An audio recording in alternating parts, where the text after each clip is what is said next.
በርግጠኛ ለምን ድምጽ የመጣልሽ ቤቱ የኔ ማለት እንዴ ወይስ ላይ ያስፈለሻው የሚል ነገር ተጽፎበታል ያስ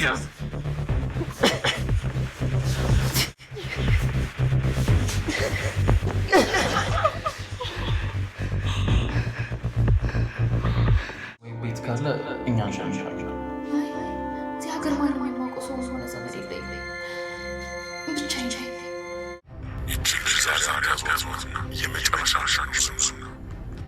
አረ አታስፈራራኝ በእናትህ እኔ ለማንም አልችልም ደግሞ የምሰራው እኮ ለራሴ ብዬ ከኔ ጋር ፍቅር ይሻሻል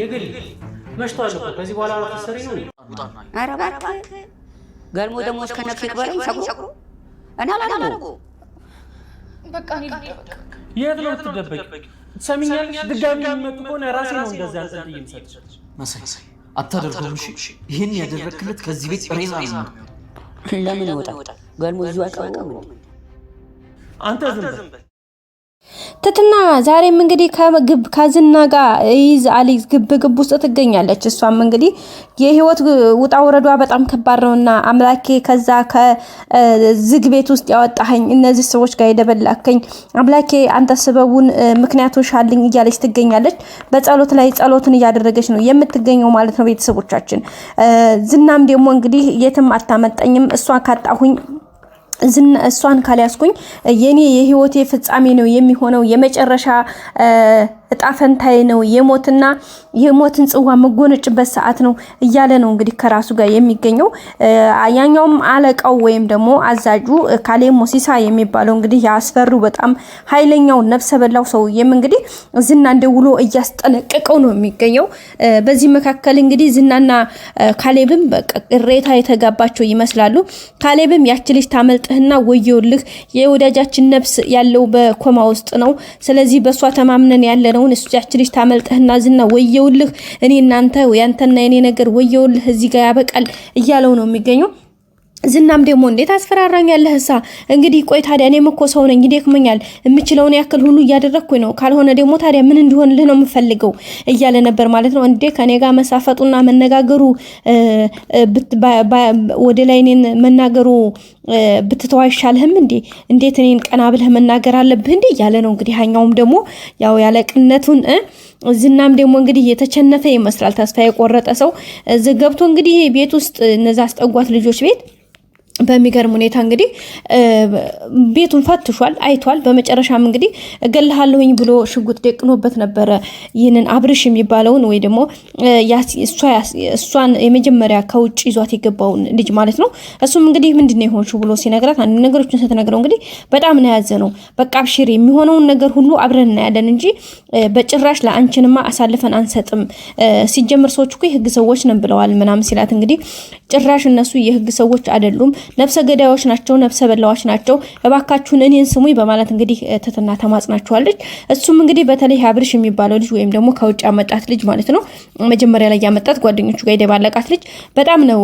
ያዘነውና በቃ ምንም እንዳታስቢ አብሽሪ አይዞሽ ከጎንሽ ነኝ የሚሆነው ነገር ለመጋፈጥ አለሁኝ ብሎ እንግዲህ በፊት መጀመሪያ ከሸሸገባት እነዚህና ሲወጡ ይዟት ወጥቶ ነበር በነገራችን ላይ ያንን ያደረገው ዝና ያኛው አለቃው ሰውየው ወጣ በሉና ይሄዳችሁ መስላችሁ ድጋሜ ግቡ ብለው ስላላቸው ነው እንጂ ሲስተማቲክ ለመሆን ነው እንጂ ላንዲኛ ለቋቸው አይደለም ይሄዱት እነሱ ግን በቃ ሂደዋል ብለው በማሰብ ተተናን ከተሸሸበገችበት አውጥተው እንግዲህ ሳሎን ውስጥ ቁጭ ብለው ባሉበት ሰዓት ላይ ድጋሜ መጡ ማለት ነው ድምጽ ሰምተው ነበር እንግዲህ ያ አብርሽም ተነስቶ ቀሄውን ሲጎበኛኝ በቅርብ ርቀት ላይ አይቷቸው ነበር ከዛም ከተመለሰ በኋላ እንግዲህ እነዚህ ሰዎች ይዙሃሉ ምን ይሻላል እያለ ነበር በዚህ መካከል ተተናም አረወዴት ልደበቅ ባካችሁ ደብቁኝ ወዴት ልግባ እያለች ነበር የምትገኙ ማለት ነው ከዛም አልፎ እንግዲህ በመጨረሻም እንግዲህ በሩን ከፍተውት በሩን ቆርቆረው ነበር የመጡት እንግዲህ በሩን ከፈታ አድርጎ ሲመለከት አብርሽ እንግዲህ ውጭ ለውጭ ናቸው ከዛም እንግዲህ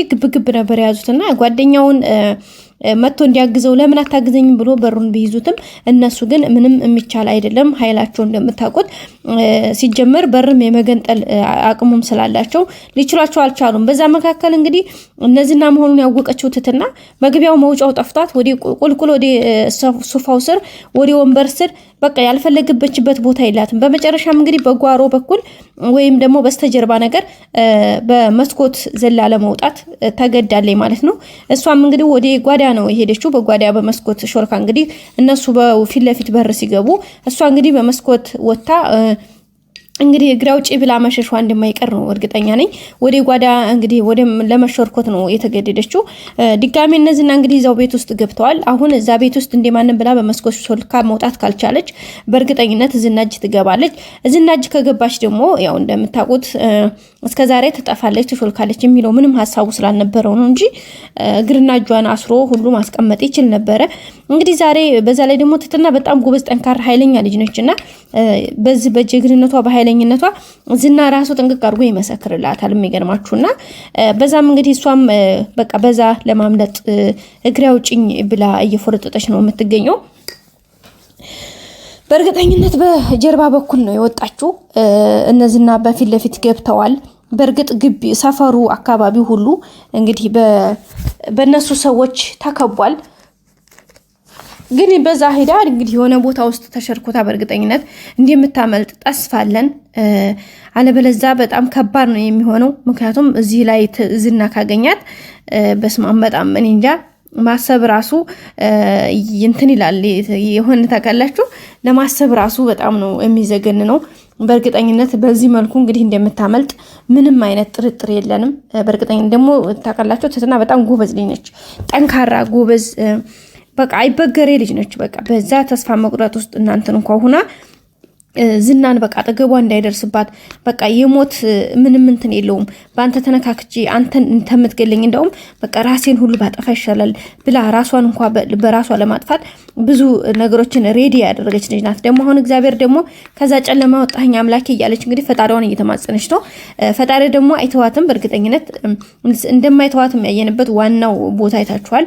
ከዝና ጋር እንትን ባለችበት ሰዓት ላይ ወይም መጨረሻው 12ኛው ሰዓት ላይ በቃ በራሷ በምትችለው መንገድ አመቻችታ ህይወቷን ለማትረፍ ከነዝና ጋር ለመውጣት መድብልን የምታገኝበትን መንገድ ብዙ ርቀቶችን ሄዳ ነው እንግዲህ ጠበቅ ያዘ እንትና ደላላውን ካልሰጥሽም ስልኩን ሲላል በቃ የራሷን ሲስተማቲክ ሆነች። በቃ ቦታ አለኝ ቤት አለኝ የሚከራይ የሚሸጥ ምናምን ስትለው ያው ለዛ ብሎ ነው እንግዲህ ስልኩን የሰጣት እንጂ መጀመሪያ ሊሰጣት ራሱ ፈቃደኛ አልነበረም።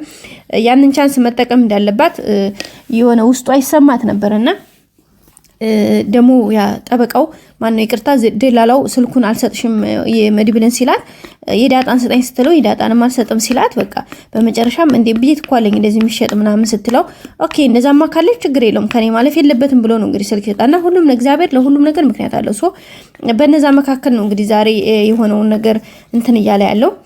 በመጨረሻም እንግዲህ ያው ዛሬ ተቀብላ ወታ እግዚአብሔር ረድቷት ዛሬ ደግሞ እንግዲህ ከተጠለለችበት ልጆች ጋር እዚሁ ድረስ ዝና መጥቶ እንግዲህ ሁለተኛ ጊዜ ወጣልኝ ብላ ራሷን ስታረጋጋ ድጋሜ እንግዲህ ተመልሶ መጥቶባታል። አንድ ህይወት ከባድ ናት። አንዱን መሰናክል አለፍን ብለን ስናስብ ሌላኛው መሰናክል ይመጣልና ለሁሉም ደግሞ እግዚአብሔር ምክንያት አለውና እግዚአብሔር እሱን ከያዝን ማንም ሰው ወድቆ አይወድቅም። እንግዲህ ትትናንም ያየነው በሱ ነው። አሁንም እንግዲህ ዝና ይሄው ድጋሜ መጥቶባታል። ሲመጣባትም እንግዲህ እሷ ወደ ጓዳ ነው የገባችው። በጓዳ መስኮት በእርግጠኝነት እንግዲህ በሆነች ነገር ዘላ እንደምትወጣ ተስፋ አለኝ። አለበለዚያ ግን ያው ልጆቹን ያሰቃያቸዋል። ሲቀጥል አያጣትም። በእርግጠኝነት ድጋሜ ከገባ በጣም ከባድ ነው የሚሆነው። ወይ ደግሞ ከዘለለች መዝለሊያ ካለ ወይ ዘላ ትወጣለች በመስኮት አለያ ደግሞ የሆነ ነገር ውስጥ እንግዲህ ብቻ ተሸርኩታ እንደምትድን ተስፋ አለኝ እኔ ማለት ነው።